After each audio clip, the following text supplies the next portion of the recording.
ಇವತ್ತಿನ ಕತೆ. ಏನೋ ಒಂದು ಪ್ರಶ್ನೆ ಕೇಳಿದ್ರು,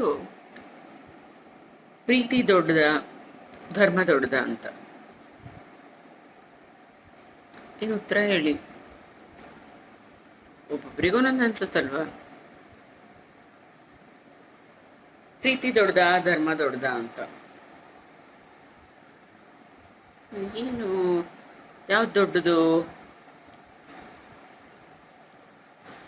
ಅಂದರೆ ನನ್ನ ಉತ್ತರ ಪ್ರೀತಿ ಎಂಬ ಧರ್ಮ ದೊಡ್ಡದು ಅಂತ ಹೇಳಿದೆ. ಹಾಂ, ಏನು ಹೀಗೆ ಹೇಳ್ತಿರಲ್ಲ ಅಂತ ನನಗೇನೋ ಹಾಗೆ ಅನ್ನಿಸ್ತಪ್ಪ. ಆ ಥರ ಧರ್ಮ ಇದ್ದರೆ ಪ್ರೀತಿ ಅಂತ ಎಲ್ಲರಿಗೂ ಒಂದೇ ಆಗ್ಬಿಡುತ್ತಲ್ವ. ಭೇದ ಭಾವನೆ ಇರೋದಿಲ್ಲ, ಎಲ್ಲ ಧರ್ಮಗಳು ಒಂದೇ ಆಗ್ಬಿಡು. ಪ್ರೀತಿ ಎಲ್ಲದರಲ್ಲೂ ಒಂದೇ ಅಲ್ವ. ಯಾರಿಗಾದರೂ ಅದಕ್ಕೊಂದು ಜಾತಿ ಧರ್ಮ ಇದೆಯಾ ಪ್ರೀತಿಗೆ? ಇಲ್ಲ. ಪ್ರೀತಿನೇ ಧರ್ಮ ಆದರೆ ಎಷ್ಟು ಚೆನ್ನಾಗಿರುತ್ತೆ ಅನಿಸ್ಬಿಡ್ತು. ಆದರೆ ಧರ್ಮಕ್ಕೆ ನಾವೇನು ಹೇಳ್ತೀವಿ, ದಯೆ ಧರ್ಮದ ಮೂಲವಯ್ಯ ಅಂತ. ಅದೊಂದು ನೆನಪಿಗೆ ಬಂದಾಗ ಈ ಕತೆ ಎಲ್ಲರಿಗೂ ಗೊತ್ತಿರುತ್ತೆ. ಒಂದು ಚಿಕ್ಕ ಹುಡುಗ ಒಂದು ಹಳ್ಳಿಯಲ್ಲಿ, ಅವನಿಗೆ ಓದಿನ ಮೇಲೆ ತುಂಬ ಆಸೆ ಅವನಿಗೆ. ಆದರೆ ತುಂಬ ಬಡ ಕುಟುಂಬ, ಹಣ ಬೇಕಲ್ಲ ಅವ್ನ ಫೀಸ್ ಕಟ್ಟಲಿಕ್ಕೆ ಎಲ್ಲ. ಅವನೇನು ಮಾಡ್ತಾನೆ, ಬೆಳಗ್ಗೆಯಿಂದ ಏನಾದರೂ ಒಂದು ಕೆಲಸ ಮಾಡ್ತಾ ಇರ್ತಾನೆ. ಪೇಪರ್ ಹಾಕೋದಾಗಲಿ ಅಥವಾ ಇನ್ನೇನಾದರೂ ಸ್ವಲ್ಪ ಕೂಲಿ ಕೆಲಸ ಮಾಡಿ ಅವನು ಹಣ ಗಳಿಸೋದಾಗಲಿ. ಆ ಬಂದಿದಂತಹ ಹಣದಲ್ಲಿ ತಾಯಿ ಇರ್ತಾಳೆ, ವಯಸ್ಸಾದ ತಾಯಿ. ಅವಳಿಗೆ ಏನೇನು ಬೇಕು ಮನೆಗೆ, ಇವನಿಗೆಲ್ಲ ಅಡುಗೆ ಮಾಡಲಿಕ್ಕೆ ಅಂತ ಅದು ಕೊಟ್ಟು, ತನ್ನ ಪುಸ್ತಕ ಏನು ಬೇಕೋ ತಗೊಳ್ಬೇಕು, ಶಾಲೆಗೆ ಕೊಡಬೇಕು ಎಲ್ಲ ಮಾಡಿ ಆಗಿರ್ತಾನೆ. ಒಂದು ದಿವಸ ಕೆಲಸ ಎಲ್ಲ ಮುಗಿಸ್ದ. ಅವನು ಮುಗಿಸಿದ ಮೇಲೆ ಅವನೇನು ಬೇಕೋ ಮನೆಗೆ ಎಲ್ಲ ತಗೊಂಡ. ಎಲ್ಲ ಕೊಟ್ಟ ಮೇಲೆ ಅವನಿಗೆ ಸ್ವಲ್ಪ ತುಂಬಾ ಹಸಿವಾಗ್ಬಿಟ್ಟಿರುತ್ತೆ. ಏನೋ ತಗೊಳ್ಬೇಕು ಅಂತ ನೋಡ್ತಾನೆ. ಅವನ ಕೈಯಲ್ಲಿ ಉಳಿದಿರೋದು ಒಂದೇ ಒಂದು ಕಾಯಿನ್. ಆ ಒಂದು ಕಾಯಿನ್ 5 ರೂಪಾಯಿ ಅಂತಾದರೂ ಇಟ್ಕೊಳ್ಳಿ, 1 ರೂಪಾಯಿ ಅಂತಾದರೂ ಇಟ್ಕೊಳ್ಳಿ, 1 ರೂಪಾಯಿ ಉಳಿದಿರುತ್ತೆ ಅಂತ. ಏನು ಸಿಗುತ್ತೆ ಅದಕ್ಕೆ? ಹೊಟ್ಟೆ ತುಂಬೋಷ್ಟು ಏನೂ ತೊಗೊಳಕ್ಕಾಗೋದಿಲ್ಲ ಅಲ್ವಾ. ತುಂಬ ಸುಸ್ತಾಗ್ಬಿಟ್ಟಿರುತ್ತೆ. ಪುಟ್ಟ ಮಕ್ಕಳಿಗೆ ಅವ್ರ ಕೆಲಸ ಬೇರೆ ಜಾಸ್ತಿ ಮಾಡ್ತಾರೆ, ಹಸಿವು ತುಂಬ ಆಗುತ್ತಲ್ವಾ. ಎಷ್ಟು ಶಕ್ತಿನೇ ಇಲ್ಲ ಅನ್ನೋ ಥರ ಆಗ್ಬಿಡತ್ತೆ. ಒಂಥರ ಅದು ಆ ಫಿಸಿಕಲ್ ಆ್ಯಕ್ಟಿವಿಟಿ ಅಷ್ಟು ಮಾಡಿರುತ್ತಲ್ಲ, ಮಗು ಕೆಲಸ ಮಾಡಿರುತ್ತಲ್ಲ. ನೀರಾದರೂ ಕುಡಿಬೇಕು. 1 ಲೋಟ ನೀರು ಕುಡಿದ್ರೆ ಸ್ವಲ್ಪ ಹೊತ್ತು ಕುತ್ಕೊಂಡು ಸುಧಾರಿಸ್ಕೊಂಡು ಮುಂದೆ ಹೋಗ್ಬೋದು ನಾನು ಅಂದ್ಕೊಂಡು ಅದು ನೋಡುತ್ತೆ. ನೀರಿಗಾಗಿ ನೀರು ಬೇಕು ಅಂತ ಹೇಳ್ಬಿಟ್ಟು ಆ ಮಗು ನೀರು ಎಲ್ಲಿ ಸಿಗಬೇಕು, ಅಲ್ಲಿ ಮನೆ ಹೋಗಿದೆ ಬೆಲ್ ಮಾಡುತ್ತೆ, ನಂಗೆ ನೀರು ಕೊಡ್ರಿ ಅಂತ. ಆಯಿತು. ಆ ಮನೆಯ ಒಂದು ಹುಡುಗಿ ಆಚೆ ಬಂದ್ಲು ಮನೆಯಿಂದ. ನೋಡ್ತಾಳೆ ಇವನ್ನ. ನೋಡಿದ್ರೆ ಗೊತ್ತಾಗತ್ತಲ್ವ ನಮಗೆ, ಮುಖ ನೋಡಿದ ತಕ್ಷಣ ಯಾರು ಏನು ಹೇಗೆ ಒಂದು ಮನಸ್ಸಿಗೆ ಒಂದು ಐಡಿಯಾ ಆದರೂ ಬರುತ್ತೆ. ಅವನನ್ನು ನೋಡಿದ ಮೇಲೆ ಗೊತ್ತಾಯ್ತು, ಈ ಮಗು ಪಾಪ ಈ ಹುಡುಗ ನೀರು ಕೇಳ್ತಾ ಇದೆ, ಆದರೆ ನೋಡಿದ್ರೆ ತುಂಬ ಸುಸ್ತಾಗಿದ್ದಾನೆ ಇವನಿಗೆ ಅಂತ. ಆ ಹುಡುಗಿ ಬಾಗಿಲು ತೆಗೆದ್ಲಲ್ಲ, ಅವಳಿಗೆ ಗೊತ್ತಾಯ್ತು. ಒಂದು 20-25 ವರ್ಷದ ಯುವತಿ ಅವಳು. ಒಳಗೆ ಹೋದ್ಲು. ನೀರು ಕೊಟ್ಟು, ನೀರು ಜೊತೆಗೇನೆ ಒಂದು ದೊಡ್ಡ ಲೋಟ ತುಂಬ ಚೆನ್ನಾಗಿ ಸಕ್ಕರೆ ಹಾಕಿದ್ದ ಹಾಲು ತಂದು ಕೊಟ್ಲು ಮಗುಗೆ. ಅದು ನೀರು ಕುಡಿತು. ಜೊತೆಗೆ ಗಟ್ಟ ಗಟ್ಟ ಗಟ್ಟ ಗಟ್ಟ ಗಟ್ಟ ಗಟ್ಟ ಅಂತ ಅಷ್ಟು ಒಂದು ದೊಡ್ಡ ಲೋಟದಲ್ಲಿ ಕೊಟ್ಟಿದಂತಹ ಹಾಲು ಕುಡಿದು, ಹಬ್ಬ ನೋಡಿ, ಹಸಿವು ಯಾಕೆ, ಬರೀ ಬಾಯಾರಿಕೆ ಆದಾಗಲೇ ನಮಗೆ ಆ ಸರಿಯಾದ ಸಮಯದಲ್ಲಿ ಕುಡಿಯೋಕ್ಕೆ ನೀರು ಸಿಕ್ಕಿದ್ರೆ ಏನು ಎಂತಹ ಪ್ರಶಾಂತವಾಗತ್ತೆ ನಮ್ಮ ದೇಹ ಮನಸ್ಸು ಎಲ್ಲ ಅನ್ನೋ ಥರ. ಆ ನಮಗೆ ಗೊತ್ತಿಲ್ಲದೆ ಇರೋ ಥರ ನಮ್ಮ ಮನಸ್ಸಿಂದ ಒಂದು ಹಾರೈಕೆ ಬಂದ್ಬಿಡುತ್ತೆ ಅನ್ಸುತ್ತೆ. ಚಿಕ್ಕವರಿರ್ಬೋದು, ದೊಡ್ಡವರಿರ್ಬೋದು, ಏನಾದರೂ ಸರಿ ಗೊತ್ತಿಲ್ಲದೇನೆ ಆ ಥರ ಮನಸಾರೆ ಬಾಯ್ಬಿಟ್ಟು ಹರಿಸೋದು ಏನು ಬೇಕಾಗಿರಲ್ಲ. ಆ ಒಂದು ಸಂತೃಪ್ತಿ ಇರುತ್ತಲ್ಲ ನಮಗೆ, ಅದು ದೇವ್ರಿಗೆ ಮುಟ್ಬಿಡತ್ತೆ. ಓಹೋ, ಇವ್ರು ಒಳ್ಳೆದನ್ನೇ ಬಯಸ್ತಾ ಇದ್ದಾರೆ, ಇವ್ರಿಗೆ ಸಹಾಯ ಮಾಡಿದವ್ರನ್ನ ಅಂತ. ಅಷ್ಟೇ. ಆ ಮಗುಗೆ ಎಷ್ಟು ನಿರಾಳ ಆಗುತ್ತೆ. ಅದು ಸ್ವಲ್ಪ ಹೊತ್ತಲ್ಲೇ ಕೂತಿರುತ್ತೆ ಅವ್ರ ಮನೆ ಮುಂದೆ ಮರದಡಿ. ಆಮೇಲೆ ನಡ್ಕೊಂಡು ಹೋಗುತ್ತದೆ. ಸೊ ಆವಾಗ ಇವನೆಷ್ಟು ವಯಸ್ಸಿರುತ್ತೆ, ಈ ಪುಟ್ಟ ಹುಡುಗನಿಗೆ ಒಂದು 7-8 ವರ್ಷ ಇರುತ್ತೆ ಅಷ್ಟೇ. ಆಗ ಹೀಗೆ ಅವನು ದಿನ ಏನಾದರೂ ಮಾಡೋದು, ತನ್ನ ಓದನ್ನು ಮುಂದುವರಿಸ್ತಾನೆ. ಸುಮಾರು ವರ್ಷಗಳಾದವು. ಈಗ ಯುವತಿ ಇರ್ತಾಳೆ, 20-25 ವರ್ಷದ ಯುವತಿ. ಅವಳಿಗೂ ವಯಸ್ಸಾಗ್ತಾ ಬಂತು, ಒಂದು 50-55 ವರ್ಷ ಆಯಿತು ಅವಳಿಗೆ. ಒಂದು ದಿವಸ ತುಂಬ ಸೀರಿಯಸ್ ಆಗಿಬಿಡ್ತಾಳೆ. ಅನಾರೋಗ್ಯ ಪೀಡಿತೆ ಆಗಿರ್ತಾಳೆ. ಅನಾರೋಗ್ಯ ಸಮಸ್ಯೆ ಆಗಿರುತ್ತೆ ಅವಳಿಗೆ, ತುಂಬ ಸೀರಿಯಸ್ಸು. ಏನು ಮಾಡಬೇಕು ಅಂತ ಮನೆಯವ್ರಿಗೆ ತೋಚಲ್ಲ. ಅವ್ರು ಇದ್ದಿದ್ದು ಒಂದು ಹಳ್ಳಿ ಅಲ್ವಾ, ಅಲ್ಲೇ ಇನ್ನೊಂದು ದೂರದಲ್ಲಿರುವಂತಹ ಪಟ್ಟಣಕ್ಕೆ ಒಂದೊಳ್ಳೆ ಆಸ್ಪತ್ರೆಗೆ ಕರ್ಕೊಂಡು ಹೋಗ್ತಾರೆ. ಒಂದು 300-400 ಕಿಲೋಮೀಟರ್ ಅವ್ರ ಮನೆಯಿಂದ, ಅವ್ರ ಹಳ್ಳಿಯಿಂದ ದೂರ. ಅಲ್ಲಿ ಸೇರಿಸ್ತಾರೆ. ಡಾಕ್ಟರ್ಸ್ ಎಲ್ಲ ನೋಡ್ತಾರೆ ಏನಾಗಿದೆ ಇವಳಿಗೆ ಅಂತ. ಆಯಿತು, ಟ್ರೀಟ್ಮೆಂಟ್ ಏನೋ ಕೊಡ್ತಾ ಇರ್ತಾರೆ. ಆದರೂ ಸಹ ಅವಳಿಗೇನು ಅಷ್ಟು ಇಂಪ್ರೂವ್ಮೆಂಟು ಏನೂ ಆಗಿರಲ್ಲ.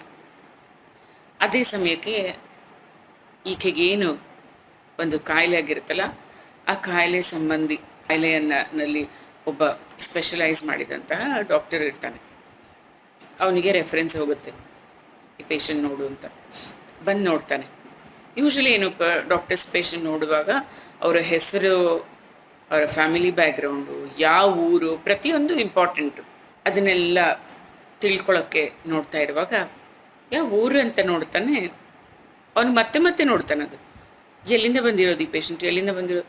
ಅದು ಏನೋ ಅವನಿಗೆ ಆ ಪೇಷಂಟ್ ಎಲ್ಲಿಂದ ಬಂದಿದೆ ನೋಡಿದ್ರೆ ಮನಸ್ಸಲ್ಲಿ ಏನೋ ಒಂದು ಬೆಳಕು ಅಂತೀವಲ್ಲ, ಓಹ್ ಅಂದರೆ ಗುರುತು ಪರಿಚಯ ಇರೋದು, ಅಥವಾ ನಮ್ಮೂರು ಅಂತ.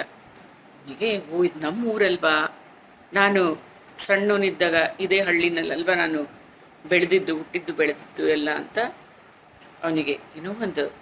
ಸರಿ ಹೋಗ್ತಾನೆ ಪೇಷಂಟ್ನ ನೋಡೋಕ್ಕೆ. ಎಲ್ಲ ಪೇಷಂಟ್ ನೋಡ್ತಾನೆ, ಪರೀಕ್ಷೆ ಮಾಡ್ತಾನೆ ಎಲ್ಲ. ಆ ಪೇಷಂಟ್ ಮುಖ ನೋಡ್ತಾನೆ, ಮತ್ತೆ ನೋಡ್ತಾನೆ.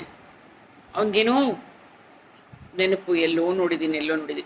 ಕೆಲವ್ರನ್ನ ನೋಡಿ ನಾವು ಒಂದ್ಸತಿ ನೋಡಿದ್ರೇ ಜೀವನದಲ್ಲಿ ನಾವು ಸಾಯೋವರೆಗೂ ನೆನಪಿರುತ್ತೆ ಅನ್ನೋ ಥರ ಆಗತ್ತೆ. ಅದು ಹೇಗೆ ಅಂದರೆ, ನಮ್ಗೆ ಯಾರಾದರೂ ತುಂಬ ಒಳ್ಳೆ ಕೆಲಸ ಮಾಡಿರಬೇಕು, ಒಳ್ಳೆ ಸಹಾಯ ಮಾಡಿರ್ಬೇಕು, ಇಲ್ಲದ್ರೆ ಇನ್ನೊಂದು ಥರನೂ ಹೌದು, ತುಂಬ ಕೆಟ್ಟದೇನಾದರೂ ಮಾಡಿರಬೇಕು. ಆವಾಗಲೇ ನಾವು ಇನ್ನೊಬ್ಬರ ಮನಸ್ಸಲ್ಲಿ ಉಳಿಯೋದಲ್ವಾ. ಇದು ಮತ್ತೆ ನೋಡ್ತಾನೆ. ಅವನಿಗೆ ಓಹೋ ಗೊತ್ತಾಯ್ತು, ನಾನು ಒಂದು ದಿವಸ ಹಸುಕೊಂಡು ತುಂಬ ಸುಸ್ತಾಗಿರುವಾಗ ಊಟ ಹೆಂಗೆ ಕೇಳಲಿ ಅಂತ ಸಂಕೋಚ ಪಟ್ಕೊಂಡು ಒಂದು ಲೋಟ ನೀರು ಕೊಡಿ ಅಂತ ಒಂದು ಮನೆ ಬಾಗಿಲು ಬೆಲ್ ಮಾಡಿದ್ನಲ್ಲ, ಅವತ್ತು ಆ ಮನೆ ಯಾಕೆ ಆಚೆ ಬಂದು ಆ ಹುಡುಗಿ ನನಗೆ ಬರೀ ನೀರಲ್ಲ, ಜೊತೆಗೆ ಒಂದು ದೊಡ್ಡ ಲೋಟ ತುಂಬ ಹಾಲು ಕೊಟ್ಟಿದ್ಲು. ಹಬ್ಬ, ಅಮೃತ ಅಂದರೆ ಅದು. ಬರೀ ಅಮೃತ ಅಂದರೆ ಏನೋ ಒಂದು ನಿಜವಾಗ್ಲೂ ದೇವಲೋಕದಿಂದ ಬಂದಂತಹದ್ದಲ್ಲ, ಅಮೃತ. ನೆನಪಿಗೆ ಬಂತು ಅವನಿಗೆ, ಏನು ಮನಸ್ಸಲ್ಲಿ ಅಂಥ ಚೈತನ್ಯ. ನಾನೀಗ ನನ್ನ ಕೆಲಸದಲ್ಲಿ ನಾನು ನಿರತನಾಗಬೇಕು ಅಂತ ಹೇಳಿ ಆಕೆಗೆ ಒಂದು ದೊಡ್ಡ ಆಪರೇಷನ್ ಮಾಡೋದು ಬೇರೆ ಇರುತ್ತೆ. ಎಲ್ಲರಿಗೂ ಹೇಳ್ತಾನೆ, ಬನ್ನಿರಿ ಈಗ ಈಕೆಗೆ ಏನು ಬೇಕೋ ಟ್ರೀಟ್ಮೆಂಟ್ ಎಲ್ಲ ಮಾಡೋಣ ಅಂತ ಹೇಳಿ ಕರ್ಕೊಂಡು ಹೋಗ್ತಾನೆ. ಒಟ್ಟಿಗೆ ಆಪ್ರೇಷನ್ ಮಾಡಿ ಎಲ್ಲ ಕರ್ಕೊಂಡು ಬಂದು ತಾನೇ ಒಂದು 10 ದಿವಸ ಮುಂದೆ ನಿಂತಿದ್ದು ಎಲ್ಲ ಟ್ರೀಟ್ಮೆಂಟು ಮಾಡ್ತಾನೆ. ಹೇಗಾದ್ಲು ಅನ್ನೋ ಥರ ಸಂಪೂರ್ಣವಾಗಿ ಗುಣಮುಖ ಆಗ್ತಾಳವಳು. ಇನ್ನೇನು ಡಿಸ್ಚಾರ್ಜ್ ಆಗಬೇಕು. ಅವಾಗೆಲ್ಲ ಅವಳಿಗೆ ಗೊತ್ತಾಗ್ತಾ ಇರುತ್ತೆ, ಇನ್ನೇನು ಹೋಗ್ಬೇಕಲ್ವಾ, ಡಾಕ್ಟ್ರ್ ಬಿಲ್ ಬರುತ್ತೆ, ಹಾಸ್ಪಿಟ್ಲ್ ಬಿಲ್ಲು. ಯಾರು ಕರ್ಕೊಂಡು ಬಂದಿದ್ದಾರೆ ನನಗೆ, ಈ ದೊಡ್ಡ ಹಾಸ್ಪಿಟ್ಲಲ್ಲಿ ಹಾಕಿದಾರಲ್ಲ, ನನ್ನ ಕೈಲಿ ಆಗತ್ತಾ ಇಷ್ಟು ದೊಡ್ಡ ಹಾಸ್ಪಿಟ್ಲ್ ಬಿಲ್ ಕೊಡೋ ಅಷ್ಟು ಅಂತ ತುಂಬ ಚಿಂತೆ ಆಗುತ್ತೆ. ಆ ಚಿಂತನೆಯಲ್ಲಿ ಇರುವಾಗಲೇ ಚಿಕ್ಕ ಡಾಕ್ಟ್ರ್ ಬಂದು ಹೇಳ್ತಾರೆ, ನಾಳೆ ನಿಮ್ಮನ್ನು ಡಿಸ್ಚಾರ್ಜ್ ಮಾಡ್ತಾ ಇದ್ದೀವಿ, ತೊಗೊಳ್ಳಿ ನಿಮ್ಮದು ಡಿಸ್ಚಾರ್ಜ್ ಕಾರ್ಡು, ಫೈಲು ಮತ್ತು ಬಿಲ್ಲು ಎಲ್ಲ ಇದರಲ್ಲಿದೆ ಅಂತ. ಒಂದು ಖುಷಿ ಅವಳಿಗೆ, ಮನೆಗೆ ಹೋಗ್ತೀನಿ ಅಂತ. ಇನ್ನೊಂದು ಬಿಲ್ ನೋಡಬೇಕಲ್ಲ ಅಂತ ತುಂಬ ಹೆದರಿಕೆ ಆಗಿರುತ್ತೆ. ಆಯಿತು, ತಗೋತಾಳೆ. ನಡುಗು ಕೈಲಿನಲ್ಲಿ ಫೈಲು ತೆಗಿತಾಳೆ, ನೋಡ್ತಾಳೆ. ಫಸ್ಟ್ ಇದರಲ್ಲೇ ಬಿಲ್ ಇರುತ್ತೆ. ಆ ಬಿಲ್ಲಿನ ಮೊತ್ತ ನೋಡಿ ಕಣ್ಣೆಲ್ಲ ಕತ್ತಲೆ ಬರುತ್ತೆ. ಇನ್ನೇನು ಒಂಥರ ಹಿಂಗೆ ಬೀಳಬೇಕು ಅನ್ನೋದರಲ್ಲಿ ಏನೋ ಬರೆದಿದ್ದಾರೆ ಪಕ್ಕದಲ್ಲಿ ಅಂತ ಕಣ್ಣೊಂದು ಸ್ವಲ್ಪ ಹಚ್ಕೊಂಡು ಹಿಂಗೆ ನೋಡ್ತಾಳೆ. ಅಲ್ಲಿ ಬರೆದಿರುತ್ತೆ, ಬಿಲ್ ಪೇಯ್ಡ್ ಇನ್ ಫುಲ್ ಅಂತ. ಹಾಂ, ಇದ್ಯಾರಪ್ಪ ಇದು? ಭಗವಂತನೇ ಕೆಳಗೆ ಇಳಿದು ಬಂದ, ನನ್ನ ಕಣ್ಣು ಸರಿ ಇದೆಯಾ? ನಾನು ಇದನ್ನೇ ನೋಡ್ತಾ ಇರೋದ? ನಾನಂತೂ ಬಿಲ್ ಕೊಟ್ಟಿಲ್ಲ, ನನಗೆ ಅಂತ ನನ್ನವ್ರು ಯಾರೂ ಇಲ್ಲ, ಅಷ್ಟು ಆತ್ಮೀಯರು ಬಂದು ಇಷ್ಟು ದುಡ್ಡು ಕೊಡೋದು. ಇದೇನು ಮತ್ತೊಂದು ಸತಿ ನೋಡ್ತಾಳೆ, ಅಲ್ಲಿ ಬರೆದಿರ್ತಾರೆ, ಅಲ್ಲಿ paid in full with 1 glass of milk ಅಂತ ಬರೆದಿರುತ್ತೆ. ಏನೂ ಅರ್ಥ ಆಗಲ್ಲ ಅವಳಿಗೆ, ಇದೇನಿದು ಹೀಗೆ ಅಂತ. ಭಗವಂತನೇ ಮೇಲಿಂದ ಇಳಿದು ಬಂದಿದ್ದಾನೆ, ಇದೇನಪ್ಪ ಇದು ಅಂತ ನಂಬಲಿಕ್ಕೆ ಆಗೋದಿಲ್ಲ. ಇಷ್ಟೇ ನಾವು ಹೇಳೋದು. ಅದಕ್ಕೆ ದೇವ್ರಿಲ್ಲ, ದೇವ್ರೇನು, ದೇವ್ರು ಕಾಣಿಸಲ್ಲ, ದೇವ್ರು ಮುಟ್ಟೋದು, ದೇವ್ರನ್ನ ಮುಟ್ಟಿದೆಯಾ ಎಲ್ಲ ಕೇಳೋರು ಇರ್ತಾರಲ್ಲ. ಈ ನಂಬಿಕೆ ಅನ್ನೋದಿದ್ದರೆ ಇವೆಲ್ಲ ದೇವರ ಕೆಲಸಗಳು, ಇದೆಲ್ಲ ದೇವರ ಆಟ ಅಂತ ಹೇಳೋದು. ಯಾರ ಮನಸ್ಸು ಸಹಾಯ ಮಾಡಬೇಕು ಅನ್ನುವಂತಹ ಒಂದು ಮನಸ್ಸು ಅಥವಾ ಹೃದಯ ಇರುತ್ತಲ್ಲ, this is an act of kindness, act of love ಅಂತ, ದಯೆ, ಪ್ರೀತಿ. ಸೊ ನನ್ನ ಥರ ಇನ್ನೊಬ್ಬರು ಇರಲಿ ಅಂತ ನಾವು ಬಯಸಿದಾಗ, ಸುಮ್ಮನೆ ಏನು ಅವಳಲ್ಲಿ ಎಷ್ಟು ಅವಳು ಏನೂ ಪ್ರತಿಫಲಾಪೇಕ್ಷೆ ಇಲ್ಲ, ಬಂದಲ್ಲ ಈ ಹುಡುಗ ಅಂತ ಹಂಗೆ ಮಾಡಿದ್ಲು ಅಷ್ಟೆ. ಈ ಥರ ನಮಗೆ ಗೊತ್ತಿಲ್ಲದಿರೋ ಥರ ಚಿಕ್ಕದಾಗಿ ಏನು ಸಹಾಯ ಮಾಡ್ತಾ ಹೋಗ್ತೀವಲ್ಲ, ಅದು ಗೊತ್ತಿಲ್ಲ ಯಾವ ಥರ ನಮಗೆ ವಾಪಸ್ ಬರುತ್ತೆ ಅಂತ. ಅದಕ್ಕೆ ದುಷ್ಟತನ ಬಿಡಬೇಕು. ವೈರತ್ವ, ಇನ್ನೊಬ್ರಿಗೆ ಹಿಂಸೆ ಕೊಟ್ಕೊಂಡು ಹಾಲು ಕುಡಿದಷ್ಟು ಖುಷಿ ಪಡ್ತಾರಲ್ಲ, ಅದೆಲ್ಲ ಇನ್ನೊಬ್ಬರಿಗೆ ಹಾಲು ಕುಡಿಸಿ ಅವ್ರನ್ನ ತಂಪಾಗಿಡಿಸ್ಬೇಕು ಬೇಕು ಅನ್ನಿಸ್ದಾಗ. ಆ ಥರ ಒಂದು ಮನೋಭಾವ ಎಲ್ಲರೂ ಬೆಳೆಸ್ಕೊಂಡ್ರೆ ಪ್ರಪಂಚ ಎಷ್ಟು ಚೆನ್ನಾಗಿರುತ್ತಲ್ಲ. ಈಗಲೂ ಚೆನ್ನಾಗಿದೆ, ಪ್ರಪಂಚ ಕೆಟ್ಟಿಲ್ಲ, ಎಲ್ಲ ಒಳ್ಳೆಯವರಿದ್ದಾರೆ. ಕಣ್ಣು ತೆರೆದು ನೋಡಬೇಕಷ್ಟೆ ಈ ಥರ ಹೀಗೆ ಜನರು ಇದ್ದಾರೆ ಅಂತ. ಬರೀ ನಕಾರಾತ್ಮಕವಾಗಿರೋದನ್ನ ನೋಡ್ಕೊಂಡು ಹೋದರೆ ಎಲ್ಲರೂ ಹೀಗೆ ಅನ್ಸುತ್ತೆ. ನಕಾರಾತ್ಮಕವಾದನ್ನ ಪಕ್ಕಕ್ಕಿಟ್ಟು ಫಸ್ಟ್ ಸಕಾರಾತ್ಮಕವಾಗಿರೋದು ನೋಡ್ಕೊಂಡು ಹೋದರೆ ಆಗ ನಮಗೂ ಅನ್ಸುತ್ತೆ, ಹೌದಪ್ಪ ನಾನು ಮಾಡಬೇಕು ಇದೇ ಥರ ಅಂತ. So life is so beautiful ಅಂತ ಇದೇ ಹೇಳ್ತಾ ಇದ್ದೀನಿ. 1 ಆ್ಯಕ್ಟ್ ಆಫ್ ಕೈಂಡ್ನೆಸ್, 1 ಸ್ವಲ್ಪ ಪ್ರೀತಿ ಅಷ್ಟೆ. ಹಂಚ್ತಾ ಹೋಗ್ರಿ, ಇನ್ನೇನಿದೆ ಹಂಚ್ಲಿಕ್ಕೆ, ಏನೆಲ್ಲ ಬೇಕು ಅದು ನಮಗೆ ವಾಪಸ್ ಬರುತ್ತೆ. ಇದು ಆ ಒಂದು ಡಾಕ್ಟರ್ ನೆನಪಿನಲ್ಲಿ ಇಟ್ಕೊಂಡಿದ್ದಂತಹ ಒಂದು ಸುಂದರವಾದಂತಹ ಅವನ ಜೀವನದ ನೆನಪು ನೋಡಿ, ಅವನಿಗೆ ಬೇಕಿದಾಗ ಸಹಾಯ ಮಾಡಿದವ್ರನ್ನ ಎಷ್ಟು ಚೆನ್ನಾಗಿ ಅನ್ಸುತ್ತಲ್ವ. ಅದಕ್ಕೆ ಹೇಳ್ತಾರೆ, ಉಪಕಾರಾನ್ ಸ್ಮರೇನ್ ನಿತ್ಯಂ ಅಪಕಾರಾಂಶ್ಚ ವಿಸ್ಮರೇತ್, ಶುಭೇ ಶೀಘ್ರಂ ಪ್ರಕುರ್ವೇತ್ ಅಶುಭೇ ದೀರ್ಘ ಸೂತ್ರತಾ ಅಂತ. ಇತರರು ಮಾಡಿದ ಉಪಕಾರವನ್ನು ನೆನಪಿನಲ್ಲಿಟ್ಕೊಳ್ಬೇಕು, ಮತ್ತು ಅವರು ಮಾಡಿದಂತಹ ಅಪಕಾರಗಳನ್ನೆಲ್ಲ ಮರೆತು ಬಿಡಬೇಕು ಅಂತ. ಆಮೇಲೆ ಒಳ್ಳೆಯ ಕಾರ್ಯಗಳನ್ನು ಕೂಡಲೇ ಮಾಡಬೇಕು, ಅದಕ್ಕೆ ಮುಹೂರ್ತ ಬೇಡ ಒಳ್ಳೆಯ ಕೆಲಸ ಮಾಡೋಕ್ಕೆ ಅಂತ. ಆದರೆ ಯಾವುದು ಬೇಡ, ಅಹಿತಕರವಾದದ್ದಿರುತ್ತಲ್ಲ, ಆ ಕೆಲಸಕ್ಕೆ ಬೇಕಿದ್ರೆ ಮುಹೂರ್ತ ನೋಡ್ಕೊಳ್ಳಿ, ಮುಂದೂಡಿ ಅದನ್ನು ಮಾತ್ರ ತಕ್ಷಣ ಮಾಡಬೇಡಿ ಅಂತ ಈ ಒಂದು ಸುಭಾಷಿತ ಹೇಳುತ್ತೆ. ಅದಕ್ಕೆ ನಾವು ಹೇಳೋದಿಲ್ವ, ಹಸಿದವನಿಗೆ ನೀಡುವ ಒಂದು ತುತ್ತು ಅನ್ನ ಸಹ ಎಷ್ಟು ಮಹತ್ತರವಾದದ್ದು ಅಂತ. ಅದರ ಬೆಲೆಗೆ, ಅನ್ನದ ಬೆಲೆ ಹಸಿದವನಿಗೆ ಅಷ್ಟೇ ಗೊತ್ತು ಅಂತ. ಈ ಹಸಿದವನು ಅನ್ನ ಅಂತಲೇ ಹೇಳಿದ್ರೆ, ಒಂದು ಮಹಾಭಾರತದಲ್ಲಿ ಒಂದು ಕತೆ ನೆನಪಿಗೆ ಬರುತ್ತಲ್ವ. ವನವಾಸಕ್ಕೆ ಪಾಂಡವರು ಹೋಗಿರ್ತಾರೆ, ಅಲ್ಲಿ ಋಷಿ ಮುನಿಗಳ ಜೊತೆ ಸಂತೋಷವಾಗಿದ್ದಾರೆ ಅಂತ ಗೊತ್ತಾಗತ್ತೆ. ಯಾರಿಗೆ? ದುರ್ಯೋಧನನಿಗೆ. ಏನಾಗತ್ತೀಗ, ದುರ್ಯೋಧನಿಗೆ ಹೊಟ್ಟೆ ಹಸುವಾಗುತ್ತಾ, ಹೊಟ್ಟೆ ಉರಿ ಆಗುತ್ತಾ? ಹೊಟ್ಟೆ ಉರಿ ಆಗುತ್ತೆ. ಆರಾಮಾಗಿದ್ದಾರಲ್ಲ ಅವರು, ಅವ್ರಿಗೇನಾದರೂ ಕೇಡ್ ಮಾಡಬೇಕಲ್ಲ, ಹೇಗೆ ಮಾಡೋದು ಅಂತ ಯೋಚನೆ ಮಾಡ್ತಾ ಇರ್ತಾನೆ. ಅದೇ ಸಮಯಕ್ಕೆ ಅಲ್ಲಿ ದೂರ್ವಾಸ ಮಹರ್ಷಿಗಳು ಬರ್ತಾರೆ. ದೂರ್ವಾಸ ಮಹರ್ಷಿಗಳು ಅಂದರೆ ಮೂಗಿನ ತುದಿ ಕೋಪ ನಮ್ಗೆ ಗೊತ್ತಲ್ಲ.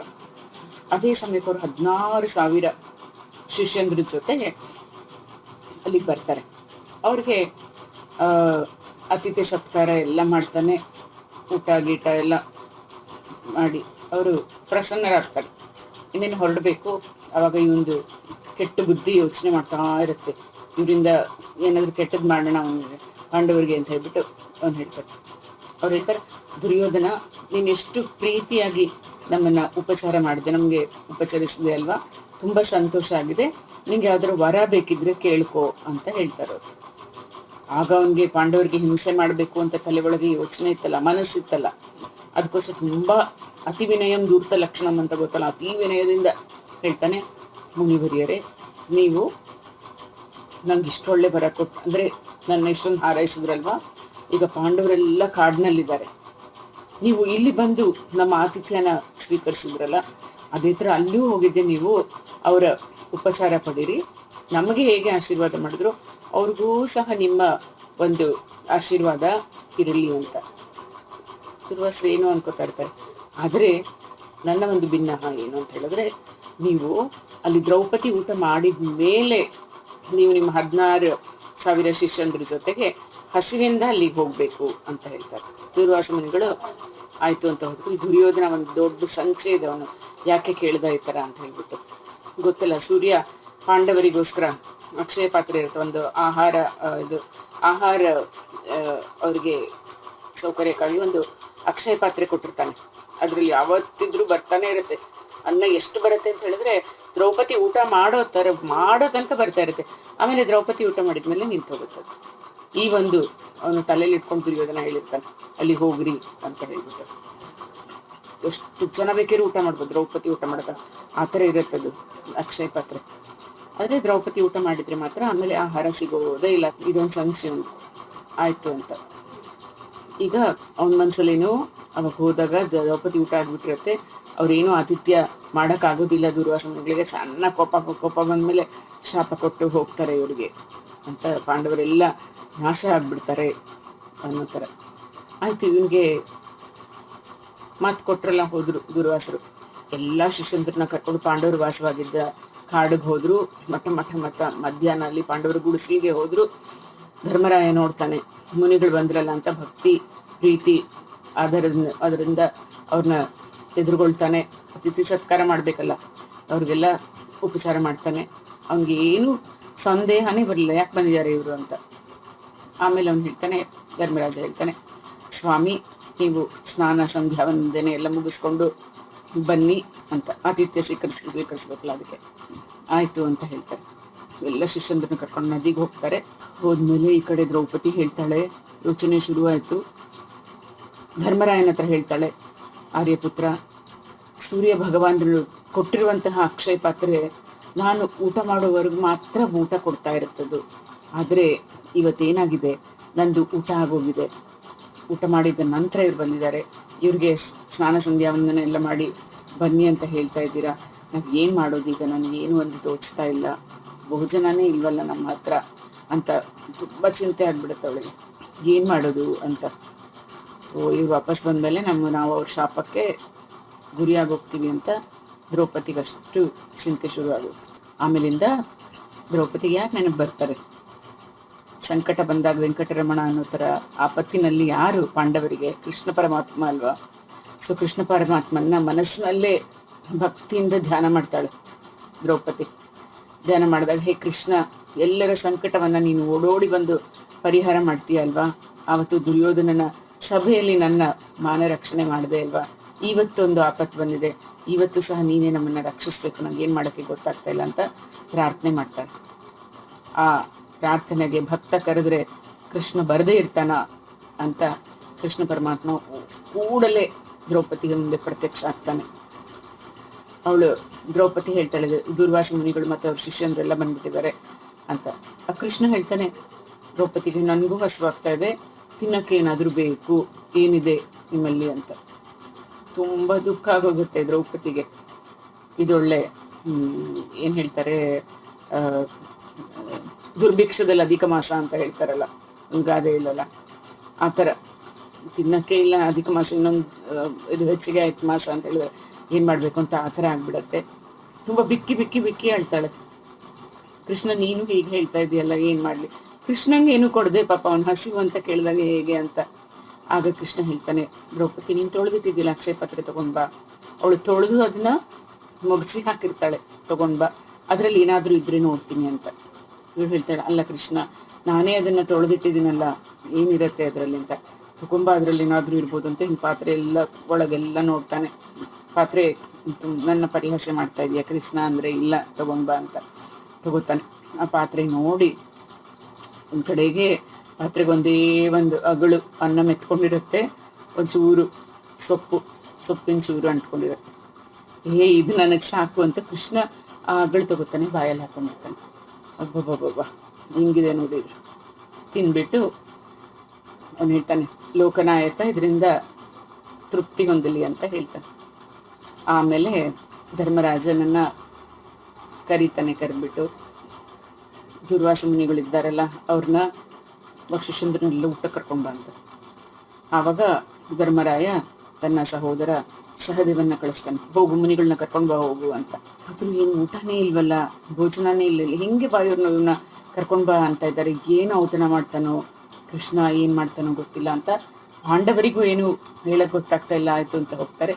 ಅಲ್ಲಿ ನದಿಯಲ್ಲಿ ದೂರ್ವಾಸರು ಶಿಷ್ಯಂದರು ಎಲ್ಲರೂ ಸ್ನಾನ ಮಾಡ್ತಾ ಇರ್ತಾರೆ. ಸಹದೇವ ಅಲ್ಲಿಗೆ ಹೋಗ್ತಾನೆ. ಅದೇ ಸಮಯಕ್ಕೆ ಏನಾಗಿದೆ, ಆ ಮುನಿಗಳಿಗೆ ಮತ್ತು ಶಿಷ್ಯಂದ್ರಿಗೆ ಎಲ್ಲರಿಗೂ ಹೊಟ್ಟೆ ಹೋಗಿದೆ, ಹೊಟ್ಟೆ ಭಾರ ಆಗಿಬಿಟ್ಟಿದೆ. ಗೊತ್ತಲ್ಲ, ನಾವು ಇಲ್ಲಿ ತನಕ ತಿಂದುಬಿಟ್ರೆ ಏನು ಮಾಡೋದು ಬೇಡ, ಎದ್ದೇಳಕ್ಕೂ ಆಲಸ್ಯ ಆಗುತ್ತೆ, ಸುಮ್ಮನೆ ಅಲ್ಲೇ ಬಿದ್ಕೊಂಡ್ಬಿಡ್ಬೇಕು ಅನ್ನೋಷ್ಟು ಹೊಟ್ಟೆ ಭಾರ ಆಗಿರುವಾಗ ಹಂಗಾಗಿರುತ್ತಲ್ಲ. ಅವ್ರು ಒದ್ದಾಡ್ತಾ ಇದ್ದಾರೆ, ತುಂಬ ಹೊಟ್ಟೆ ಭಾರ ಆಗಿಬಿಟ್ಟಿದೆ, ಒದ್ದಾಡ್ತಾ ಇದ್ದಾರೆ. ಅವರು ಸಹದೇವ ಬೇರೆ ಬಂದು ಬನ್ನಿ ಅಂತ ಕರಿತಾ ಇದ್ದಾನೆ. ಏನು ಮಾಡ, ಒಬ್ಬ ಶಿಷ್ಯ ಹೇಳ್ತಾನೆ, ಗುರುವೇ ಧರ್ಮರಾಯನಿಗೆ ನಾವು ಅಡುಗೆ ರೆಡಿ ಮಾಡು ಅಂತ ಹೇಳಿ ಬಂದ್ಬಿಟ್ವಲ್ಲ, ಈಗ ನೋಡಿದ್ರೆ ಹೊಟ್ಟೆ ಉಬ್ಬರಿಸ್ಕೊಂಡ್ಬಂದಿದೆ, ಇಷ್ಟೊಂದು ತಿಂದ್ಬಿಟ್ಟಿದ್ವಿ, ಒಂದು ಸಾಸಿವೆ ಕಾಳಿನಷ್ಟು ಸಹ ಒಳಗೆ ಹೋಗ್ಲಿಕ್ಕೆ ಜಾಗನೇ ಇಲ್ಲ, ಭೋಜನ ಎಲ್ಲ ವ್ಯರ್ಥವಾಗ್ಬಿಡುತ್ತಲ್ಲ, ಏನು ಮಾಡೋದು ಅಂತ. ಆಗ ದುರ್ವಾಸರು ಹೇಳ್ತಾರೆ, ನಾವಲ್ಲಿ ಹೋಗಿ ಊಟ ಮಾಡಿದೀವಬ್ರೆ ಧರ್ಮರಾಯನಿಗೆ ತುಂಬ ಬೇಜಾರಾಗುತ್ತೆ, ಆಮೇಲೆ ಪಾಂಡವರೆಲ್ಲ ಕೋಪದಿಂದ ನಮ್ಮನ್ನು ಸುಟ್ಟು ಬಿಡ್ತಾರೆ. ಏನು ಮಾಡ್ಬೇಕೀಗ ಪಾಂಡವರು? ಯಾಕೆಂದರೆ ಅವರು ಸಜ್ಜನರು, ಅವರು ಬಲಿಷ್ಠರು, ಅವರು ಒಂಥರ ಭಕ್ತರು, ವಿಶೇಷವಾಗಿ ಯಾರಿಗೆ ಕೃಷ್ಣನಲ್ಲಿ ಭಕ್ತಿ ಉಳ್ಳವರು, ಕೃಷ್ಣನ ಭಕ್ತರವರು. ನಾವಲ್ಲಿ ಹೋಗಿ ಏನು ಮಾಡೋದು ಗೊತ್ತಾಗ್ತಾ ಇಲ್ಲ ಅಂತ. ಆಮೇಲೆ ಈಗ ಅವ್ರನ್ನ ಹೋಗಿ ನೋಡೋದೂ ಸರಿ ಇಲ್ಲ, ಏನು ಮಾಡೋದು ಅಂತ ಒದ್ದಾಡ್ತಾ ಇರ್ತಾರೆ. ಅದಕ್ಕೆ ಶಿಷ್ಯರು ಹೊಟ್ಟೆ ತುಂಬಿ ಅಪ್ಪ ಹೇಳೋಕ್ಕಾಗ್ತಾ ಇಲ್ಲ ನಮಗೆ ಅಂತ ತುಂಬ ಒದ್ದಾಡ್ತಾ ಇದ್ದಾರೆ. ಈಗ ದುರ್ವಾಸ ಮುನಿಗಳಿಗೆ ಅರ್ಥ ಆಗುತ್ತೆ, ದುಷ್ಟ ದುರ್ಯೋಧನ ಅವನು ಕೇಳ್ದ ಅಂತ ಅವನಿಗೆ ನಾನು ವರ ಕೊಟ್ಟೆ ಅಲ್ವಾ, ನಂದೇ ತಪ್ಪು ತಾನೆ, ಏನು ಮಾಡೋದು ಅಂದ್ಕೊಂಡು. ಆಗ ಸಹದೇವ ಅಲ್ಲಿಗೆ ಬಂದ ಹೇಳ್ತಾನೆ, ನೀವು ಊಟಕ್ಕೆ ಬರಲೇಬೇಕು, ಅಲ್ಲಿ ಶಿಷ್ಯಂದ್ರ ಜೊತೆಗೆ ಕೃಷ್ಣ ಮತ್ತು ನನ್ನ ಅಣ್ಣಂದ್ರೆಲ್ಲರೂ ನಿಮಗೋಸ್ಕರ ಕಾಯ್ತಾ ಇದ್ದಾರೆ, ಕರ್ಕೊಂಬ ಅಂತ ಹೇಳಿದ್ರು. ಕೃಷ್ಣ ಬೇರೆ ಅಲ್ಲಿದ್ದಾನೆ ಅಂತ ದುರ್ವಾಸರಿಗೆ ಗೊತ್ತಾಗೋಯ್ತು.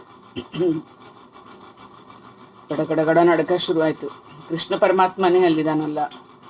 ಅವ್ರು ಹೇಳ್ತಾರೆ ಶಿಷ್ಯಂದ್ರಿಗೆಲ್ಲ, ಹೇಗಾದರೂ ಮಾಡಿ ನೀವು ಬನ್ನಿ, ನಾವು ಪಾಂಡವರಿರೋ ಕಡೆ ಅವ್ರ ಸ್ಥಳಕ್ಕೆ ಹೋಗಲೇಬೇಕು, ನಮಗೆ ಬೇರೆ ದಾರಿನೇ ಇಲ್ಲ ಅಂತ. ಎಲ್ಲರೂ ಎದ್ದು ಅಯ್ಯಪ್ಪ ಕಷ್ಟಪಟ್ಟು ನಡ್ಕೊಂಡು ಬಂದರು ಅಲ್ಲಿ. ಆವಾಗ ಧರ್ಮರಾಜ ಪಾಂಡವರು ಎಲ್ಲ ನಗುಮುಖದಿಂದ ಅವ್ರನ್ನ ಸ್ವಾಗತ ಮಾಡಿದರು.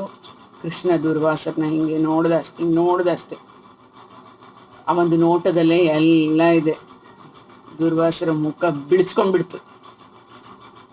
ಗೊತ್ತಲ್ಲ, ತಪ್ಪು ಮಾಡಿರುವಾಗ ಆ ಒಂದು ಪಾಪ ಪ್ರಜ್ಞೆ ಕಾಡ್ತಾ ಇರುವಾಗ ನಮಗೆ ಯಾರಾದರೂ ನಮ್ಗೆ ಹಿಂಗೆ ನೋಡಿದ್ರೆ ಸಾಕು, ಗೊತ್ತಾದವರು ಹೇಗಾಗ್ಬಿಡತ್ತೆ, ಪೂರ ಬಿಡಿಸ್ಕೊಂಡ್ಬಿಡತ್ತೆ ದುರ್ವಾಸರ ಮುಖ. ಅವ್ರ ನಾಚಿಕೆಯಿಂದ ತಲೆ ತಗ್ಗಿಸ್ಬಿಡ್ತಾರೆ.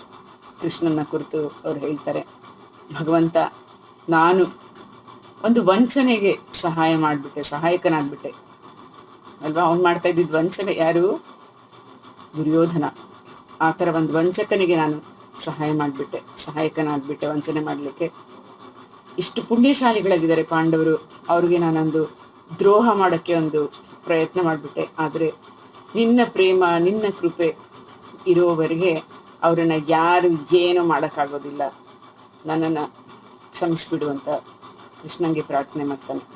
ಆಗ ದ್ರೌಪದಿ ಕೃಷ್ಣನ ನೋಡಿ ಹೇಳ್ತಾಳೆ, ಪರಮಾತ್ಮ ಈಗ ನಿನ್ನ ಯೋಜನೆ ಅರ್ಥ ಆಯಿತು ನನಗೆ. ಅದಕ್ಕೆ ಅಲ್ವಾ ಹೇಳೋದು, ನೀನು ಒಂದು ಅಗಳು ಅನ್ನಕ್ಕಾಗಿ ನೀನು ಯಾಕೆ ಹಸ್ಕೊಂಡು ಬಂದೆ ಅಂತ ನನಗೆ ಈಗ ಗೊತ್ತಾಗ್ತಾ ಇದೆ. ನೀನು ಒಂದೇ ಒಂದು ಅಗಳು ಉಂಡಿದ್ರಿಂದ ತಿಂದಿದ್ರಿಂದ ಈ ಮುನಿವರ್ಯರು ಅವರ ಶಿಷ್ಯರು ಎಲ್ಲರಿಗೂ ಪೂರ ತೃಪ್ತಿ ಆಗ್ಬಿಟ್ಟಿದೆ. ಅದಕ್ಕೋಸ್ಕರನೇ ಅಲ್ವಾ ಹೇಳೋದು ಕೃಷ್ಣ, ಎಲ್ಲ ಸಮಸ್ತ ಜೀವರಾಶಿಗಳು ನಿನ್ನಲ್ಲೇ ಅಡಗಿದೆ ಅಂತ. ನೀನೇ ನಮ್ಮ ಗೆಳೆಯ, ಬಂಧು ಬಾಂಧವ, ತಂದೆ ತಾಯಿ, ಗುರು ಎಲ್ಲ ನೀನೇ ಅಂತ ಹೇಳಿ ಭಕ್ತಿಯಿಂದ ಕೃಷ್ಣನ್ಗೆ ನಮಸ್ಕರಿಸ್ತಾರೆ. ಆಮೇಲಿಂದ ಕೃಷ್ಣ ದುರ್ವಾಸಕನ ಅವರ ಶಿಷ್ಯಂತನ ಕ್ಷಮಿಸ್ತಾನೆ. ಎಲ್ಲರೂ ಕೃಷ್ಣನ ಹಾಡಿ, ಇದು ಇವತ್ತು ಯಾಕೆ ಇದು ಅಕ್ಷಯ ಪಾತ್ರೆ ನೆನಪಿಗೆ ಬಂತು ಅಂತ ಹೇಳಿದ್ರೆ, 1 glass of milk ಅಲ್ವಾ, paid in full with 1 glass of milk ಅಂತ ಆ ಡಾಕ್ಟರ್ ಬರೀತಾನಲ್ಲ, ಅವನಿಗೆ ಬೆಲೆ ಗೊತ್ತಿತ್ತು. ಆ ಒಂದು ಹಸಿದವನಿಗೆ ನಾವು ತಿನ್ನಲಿಕ್ಕೆ ಏನು ಕೊಡಬೇಕು ಅನ್ನೋದು ಅಷ್ಟೆ. ಅದಕ್ಕೆ ಹೇಳೋದು, ಅನ್ನದಾನಂ ಪರಂ ದಾನಂ ವಿದ್ಯಾದಾನಂ ಅಥ ಪರಂ ಅನ್ನೇನ ಕ್ಷಣಿಕ ತೃಪ್ತಿ ಯಾವಜ್ಜೀವಂಚ ವಿದ್ಯೆಯ ಅಂತ. ಈಗ ಈ ಕಥೆಗಳ ಮೂಲಕ ನಾವು ನೋಡಿದ್ವಿ, ಅನ್ನದಾನನು ಅದಂಗಾಯ್ತಲ್ವ, 2 ಕಥೆಗಳಲ್ಲೂ ಅದೇ ಆಯ್ತು. ನಾವೇ ದಾನ ಮಾಡಬೇಕು ಅಂದ್ರೆ ಏನು ದಾನ ಮಾಡಬಹುದು? ಒಬ್ಬೊಬ್ಬರು ಅನ್ನೋದು ಯೋಚನೆ ಮಾಡಬೇಕಲ್ಲ. ಬಟ್ ಎಲ್ರಿಗೂ ಗೊತ್ತಿರಬೇಕು, love is the most precious gift that you can ever give or that you can ever get ಅಂತ. ಪ್ರೀತಿ ಅನ್ನೋದು ಅಷ್ಟೊಂದು ಪವಿತ್ರವಾದ ಮೌಲ್ಯವುಳ್ಳವಾದಂತಹ ಒಂದು ಗಿಫ್ಟ್. ಯಾರಿಗೆ ಆಗಲಿ ಕೊಡಲಿಕ್ಕೆ ಸಹ ಹೌದು, ಮತ್ತು ಪಡೆಯಲಿಕ್ಕೂ ಅಷ್ಟೇ. ಎಲ್ಲ ಅಂಗಡಿಗೆ ಹೋಗಿ ಕೊಂಡ್ಕೊಳಕ್ಕಾಗತ್ತಾ? ಖಂಡಿತ ಇಲ್ಲ. ನಮ್ಮ ಹತ್ರ ಇರುತ್ತಷ್ಟೆ, ಅದನ್ನು ಕೊಡಬೇಕು ನಾವು. ಒಂದು ಅಪ್ಪ ಅಮ್ಮ ಮುದ್ದಾದ ಹೆಣ್ಮಗು ಇರ್ತಾರೆ. ಈ ಪುಟಾಣಿ ಮಗು ಒಂದು 5 ವರ್ಷದಷ್ಟೇ. ಒಂದು ದಿವಸ ಏನು ಮಾಡುತ್ತೆ, ಅವರಪ್ಪ ಇನ್ನೇನು ಯಾವುದೋ ಫಂಕ್ಷನಿಗೆ ಏನೋ ಪ್ರೆಸೆಂಟೇಷನ್ ತಯಾರಿ ಮಾಡಲಿಕ್ಕೆ ಇಲ್ಲ ಅಂತ ಗೋಲ್ಡನ್ ಪೇಪರ್ ರ್ಯಾಪ್ ಮಾಡ್ತೀವಲ್ಲ, ಅದು ತುಂಬ ಚೆನ್ನಾಗಿರೋದೆಲ್ಲ ತಂದಿಟ್ಟಿರ್ತಾನೆ. ಯಾರಿಗೂ ಶ್ರೀಮಂತರಿಗೇನೋ ಕೊಡಬೇಕು ಒಂದು ರ್ಯಾಪ್ ಮಾಡಿ ಅಂತ. ಮಗು ಏನೋ ಆಟ ಆಡ್ತಾ ಇತ್ತು, ಫಳ ಅಂತಿತ್ತಲ್ಲ ಆ ಪೇಪರು, ಅದು ತಗೊಂತು, ಅದ್ರ ಜೊತೆ ಆಟ ಆಡ್ತು. ಅಲ್ಲೇನೋ ಒಂದು ರಟ್ಟಿನ ಡಬ್ಬ ಇತ್ತು, ಅದನ್ನ ಜೊತೆ ಆಟ ಆಡ್ತಾರೆ. ಅಪ್ಪ ಮನೆಗೆ ಬಂದ, ಚೆನ್ನಾಗಿ ಬೈದ, ಗೊತ್ತಾಗಲ್ವ ನಿಂಗೆ ನನಗೆ ಏನಕ್ಕೋ ಅದು ಉಪಯೋಗ ಮಾಡೋಕ್ಕೆ ಅಂತ ತಂದಿದ್ದೀನಿ, ಎಲ್ಲ ಹಾಳು ಮಾಡಿಬಿಟ್ಟಿಯಲ್ಲ, ಎಷ್ಟು ಕಾಸ್ಟ್ಲಿ ಅದು, 100 ರೂಪಾಯಿ ಒಂದು ಶೀಟ್. ಪಾಪ ನಿಮ್ಮ ಮಗುಗೆ ಬೇಸರ ಆಗುತ್ತೆ. ತುಂಬ ಸತಿ ಹಾಗೆ ಅಲ್ವಾ, ಅಪ್ಪ ಅಮ್ಮ ನಾವೇನೋ ತಂದಿಟ್ಟಿರ್ತೀವಿ, ಆದರೆ ಮಕ್ಕಳಿಗೆ ಹೇಳಿರಲ್ಲ ಅದ್ರ ಬಗ್ಗೆ, ಹುಷಾರು, ಅದನ್ನೇನು ಮಾಡಬೇಡ ಅಂತ. ಅವಕ್ಕೆ ಅದೇ ಚೆನ್ನಾಗಿ ಅನಿಸಿರುತ್ತೆ, ತೊಗೊಂಡು ಬಳಕೆ ಮಾಡಿಬಿಡ್ತಾವೆ ಅದನ್ನು. ಈ ಮಗು ಹಾಗೆ ಮಾಡ್ತು, ಚೆನ್ನಾಗಿ ಬೈದಿದ್ದಷ್ಟೇ ಅಲ್ಲ, ಅದು ಹಿಂಗೆ ನೋಡ್ತಾರೆ, ಏನು ನೋಡ್ತೀಯ ಬೈತಾ ಇದ್ರೆ ಅಂತ. ಕೋಪ ಅನ್ನೋದು ನಾವು ನಿಗ್ರಹ ಮಾಡಿದ್ರೆ ಏನಾಗುತ್ತೆ, ಸಣ್ಣವರೋ ದೊಡ್ಡವರೋ ಏನೋ ಅನ್ನೋದಿಲ್ಲ ಅನ್ನೋ ಥರ ಪಟ್ ಅಂತ 2 ಏಟು ಹಾಕ್ಬಿಟ್ಟ ಆ ಮಗುಗೆ. ಅದು ಹತ್ಕೊಂಡು ಅಲ್ಲೇ ಮಲ್ಕೊಂಡು ಆಯಿತು. ಇದಾಗಿದ್ದೊಂದು 4-5 ದಿವಸ ಆಯಿತು. ಅಪ್ಪನ ಬರ್ತ್ಡೇ ಬಂತು. ಬೆಳಗ್ಗೆ ಹೇಳ್ತು ಮಗು, ಎದ್ದು ಒಂದು ಬಾಕ್ಸು, ಒಂದಿಷ್ಟಪ್ಪ ರೊಟ್ಟಿನ ಬಾಕ್ಸು, ಅದೆಲ್ಲ ಕಿತ್ತಿತ್ತಲ್ಲ ಆ ಗೋಲ್ಡನ್ ಶೀಟೆಲ್ಲ ಪ್ರೆಸೆಂಟೇಷನ್ ಕವರ್ ಮಾಡೋದು, ಅದರಲ್ಲೆಲ್ಲ ಹೀಗೆ ಸುತ್ತಿ ಪಾಪ ಅದನ್ನ ನೀಟಾಗಿ ಕಾಣಿಸೋ ಮಾಡಿ, ಅಪ್ಪ ನಿಂಗೆ ಗಿಫ್ಟು, ಹ್ಯಾಪಿ ಬರ್ಡೇ ಅಂತ ಕೊಡ್ತು. ಇವನಿಗೆ ಅಯ್ಯೋ ಪಾಪ, ಆ ಮಗುಗೆ ಅವತ್ತು ಬೈದ್ಬಿಟ್ನಲ್ಲ, ನನಗೆ ಕೊಡ್ತಾ ಇದೆಲ್ಲ, ಇದು ಎಷ್ಟು ಪ್ರೀತಿಯಿಂದ ಕೊಡ್ತಾ ಇದ್ದಾಳೆ ಅಂತ ಹೇಳ್ಬಿಟ್ಟು ಖುಷಿಯಾಗಿ ತೊಗೊಂಡ. ನನಗೆ ಯಾರಾದರೂ ಗಿಫ್ಟ್ ಕೊಡುವಾಗ ಅದ್ರೊಳಗೆ ಏನಿರುತ್ತೆ ನೋಡ್ಬೇಕಲ್ವ, ತೆಗ್ದು ಬೇಗ ನೋಡಿದೆ. ಅಯ್ಯೋ ಮತ್ತೆ ಹಿಂಗೆ ಪಾಪ ಏನು ಗೊತ್ತಾಗತ್ತೆ ಆ ಮಗುಗಲ್ವಾ, ಖಾಲಿ ಡಬ್ಬ. ಆಟ ಆಡ್ತೀಯ ನನ್ನ ಹತ್ರ, ಖಾಲಿ ಡಬ್ಬನ ರ್ಯಾಪ್ ಮಾಡಿಕೊಂಡು ತಂದು ಕೊಡ್ತಾ ಇದೆಯಲ್ಲ, ಇದೇ ಗಿಫ್ಟು ಅಂತ. ಅಪ್ಪ ನೋಡಪ್ಪ ಏನಿದೆ ಅದರಲ್ಲಿ, ತಿರ್ಗಾ ಮುರ್ಗ ಏನು ನೋಡಿದ್ರು ಅದರಲ್ಲಿ ಏನಿಲ್ಲ ಅಂತ. ಅಪ್ಪ ನಿಂಗೆ ಗೊತ್ತಾಗಿಲ್ಲ, ಅದ್ರ ತುಂಬ ನಾನು ಮುತ್ತು, ಅಷ್ಟು ಎಷ್ಟೊಂದು ಮುತ್ತು ಕೊಟ್ಟಿದ್ದೀನಪ್ಪ, ಡಬ್ಬ ತುಂಬ ನಾನು ಮುತ್ತಿಟ್ಟಿದ್ದೀನಿ ಅದರಲ್ಲಿ ನಿಂಗೋಸ್ಕರ ಅಪ್ಪ. ಪಾಪ ಪಾಪ ಒಂಥರ ಆಗ್ಬಿಡುತ್ತೆ ಅಪ್ಪಂಗೆ, ಅಷ್ಟು ಮುದ್ದು ಮಗು ನೋಡಿ. ಆ ಮಗುಗಿರೋದು ಪ್ರೀತಿ, ಅದು ಅಪ್ಪಂಗೆ ಪ್ರೀತಿಯಿಂದ ಅಕ್ಕರೆಯಿಂದ ನಾನೆಲ್ಲ ಮುತ್ತುಗಳನ್ನು ಅದರಲ್ಲಿ ಇಟ್ಟಿದ್ದೀನಿ ತಗೊಳಪ್ಪ ಅಂತ. ಗೊತ್ತೇ ಆಗಿಲ್ಲ ಅಪ್ಪಂಗೆ. ಮಗುನ ಹಿಡ್ಕೊಂಡು ಮುದ್ದು ಆಡ್ಬಿಡ್ತಾನೆ, ಮುದ್ದು ನಂಗೆ ಗೊತ್ತೇ ಆಗಿಲ್ಲ ಚಿನ್ನ ಇದು ಅಂತ. ಅದೇ ಅದಕ್ಕೆ ಹೇಳೋದು, love is the most precious gift ಅಂತ ಅಲ್ವಾ. ಅದು ತಂದೆಯರಿಗೆ ಹೆಣ್ಮಕ್ಳು ಅಂತ ಹೇಳಿಬಿಟ್ರೆ daughter is the most precious gift ಅಂತ ಹೇಳಿ, ಅಥವಾ the most daughter is the most precious gift that a father can receive, father can have ಅಥವಾ ರಿಸೀವ್. ಬಿಕಾಸ್ ಆ ಹುಡುಗಿ, ಆ ಮಗು ಹೆಣ್ಮಗು ಎಲ್ಲಿಂದ ಬಂದಿರ್ತಾಳೆ, ಭಗವಂತ ಕೃಪೆ ಮಾಡಿರ್ತಾನೆ. ಎಂಥ ಖುಷಿ ಹೆಣ್ಮಕ್ಳಿರುವಿಗೆ. ಹೆಣ್ಮಕ್ಳಿದ್ರೆ ಆ ತಂದೆರಿಗೆ ಗೊತ್ತಾಗುತ್ತೆ, ಹಬ್ಬ ಎಷ್ಟೊಳ್ಳೆ ಗಿಫ್ಟ್ ನನಗೆ ಭಗವಂತ ಕೊಟ್ಟಿದ್ದಾನೆ ಅಂತ ಹೇಳಿಬಿಟ್ಟು ಆ ಪ್ರೀತಿ, ಹೆಣ್ಮಕ್ಳ ಪ್ರೀತಿ ಇದ್ದರೆ ಗೊತ್ತಾಗುತ್ತೆ. ಯಾವಾಗಲೂ ಹೇಳ್ತೀವಿ ತಂದೆಗೆ ಹೆಣ್ಮಕ್ಳ ಮೇಲೆ ಪ್ರೀತಿ ಜಾಸ್ತಿ, ಹೆಣ್ಮಕ್ಳಿಗೆ ತಂದೆ ಮೇಲೆ ಪ್ರೀತಿ ಜಾಸ್ತಿ ಅಂತ ಹೇಳಿಬಿಟ್ಟು ಆ ಥರ ತುಂಬ ಪ್ರೀತಿ ಮಾಡ್ತಾನೆ. ಅವತ್ತು ನಂಗೆ ಗೊತ್ತೇ ಆಗಿಲ್ಲ ಪುಟ್ಟ, ಹಿಂಗೆ ಮಾಡಿಬಿಟ್ಟೆಲ್ಲ, ಐ ಆಮ್ ಸೋ ಸಾರಿ ಅಂತ ಹೇಳಿ ಮುದ್ದಾಡ್ಬಿಡ್ತಾನೆ ಮಗುನ. ಇಷ್ಟೇ, ಯಾವ ಸಮಯದಲ್ಲಿ ನಮಗೆ ಏನಾಗುತ್ತೋ ಗೊತ್ತಿಲ್ಲ, ಕಾಕತಾಳೀಯ ಅನ್ನೋ ಥರ ಆ ಮಗುಗೆ 1-2 ವರ್ಷದಲ್ಲಿ ಏನೋ ಒಂದು ರಕ್ತ ಸಂಬಂಧಿ ಕಾಯಿಲೆ ಬಂತು. ಆ ಮಗು ತೀರ್ಕೊಂಡು ಹೋಗ್ಬಿಡುತ್ತಾಳೆ, ಆ ಮುದ್ದಾದ ಹುಡುಗಿ. ನಂತರದಲ್ಲಿ ಆ ತಂದೆ ಆದವನಿಗೆ ಆ ಗಿಫ್ಟ್ ಬಾಕ್ಸ್ ಇರುತ್ತಲ್ಲ, ಅದು ಕೊಟ್ಟಿತ್ತಲ್ಲ, ಅದೇ ಆಧಾರ.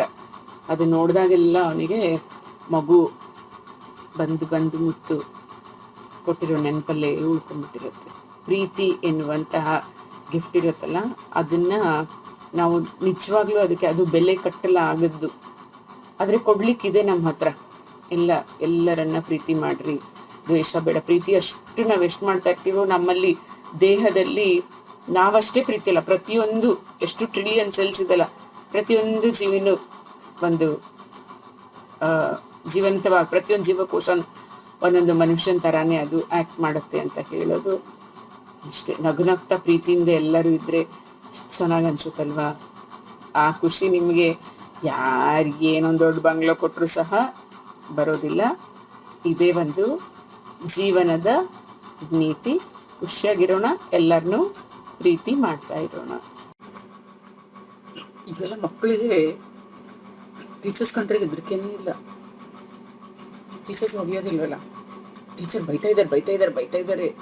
ಚೋಟು ಗುಂಡಂಗೆ ಏನಾಗಿತ್ತೋ ಗೊತ್ತಿಲ್ಲ, ಏನೂ ರಿಯಾಕ್ಷನ್ ಇಲ್ಲ.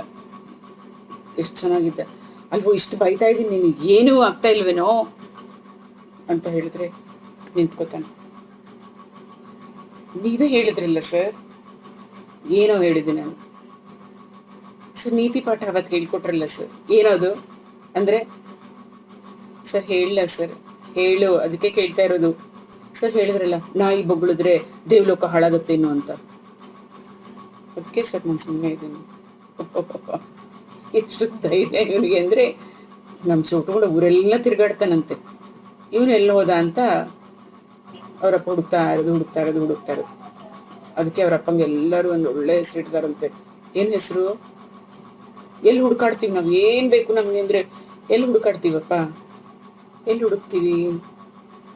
ಅವರಪ್ಪನ ಹೆಸರು ಗೂಗಲ್ ಕುಮಾರ್ ಅಂತೆ.